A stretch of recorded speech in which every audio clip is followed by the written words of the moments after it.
Serial क्योंकि सास भी कभी बहू थी में आ गया है एक बेहद धमाकेदार ट्विस्ट। जी हाँ, आने वाले एपिसोड में आप देखेंगे कि तुलसी गौतम को एक जोरदार थप्पड़ लगाकर उसे सबक सिखाने वाली है। एक तरफ गौतम रणविजय के लिए केस लड़ रहा है, वह भी परी के खिलाफ। इसके बाद मिहिर उससे बात करने और समझाने की कोशिश करता है कि परी उसकी बहन है, फिर भी वह उसके खिलाफ कैसे केस लड़ सकता है। लेकिन गौतम साफ कह देता है कि वह न किसी का भाई है और न ही किसी का बेटा। वह जो करना चाहता है करेगा, क्योंकि कानून में कहीं नहीं लिखा कि अगर वह उसका भाई है तो वह उसके खिलाफ केस नहीं लड़ सकता। इसके बाद रणविजय से पूछा जाता है कि क्या उसे कोई दिक्कत है। रणविजय जवाब देता है कि उसे कोई दिक्कत नहीं है।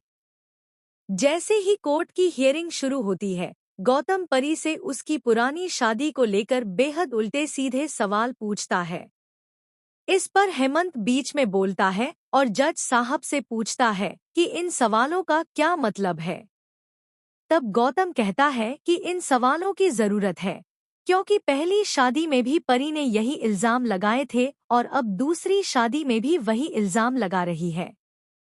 यह सुनकर परी रोने लगती है और उसे समझ नहीं आता कि क्या हो रहा है।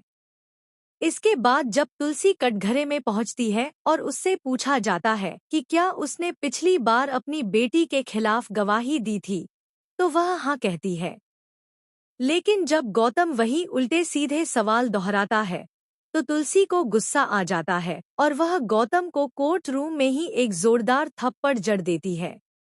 इसके बाद पूरे कोर्ट रूम में सन्नाटा छा जाता है और हियरिंग यहीं पर रोक दी जाती है। अब जब अगली तारीख मिलेगी, तो उस दिन और भी ज्यादा ड्रामा देखने को मिलेगा। जी हाँ, गौतम का पास्ट भी दिखाया जाएगा और उसका प्रेजेंट भी सामने आएगा।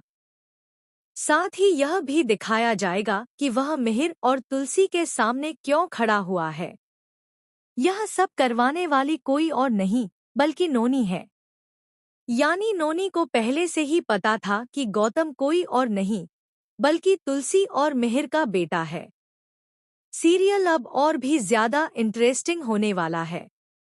आखिर इस केस में जीत किसकी होगी, क्योंकि तुलसी इतनी आसानी से परी को हारने नहीं देगी। इस वक्त परी सही है और तुलसी हमेशा सच का ही साथ देती है। अब देखना यह होगा कि इस केस को कौन लड़ता है और कौन जीतता है।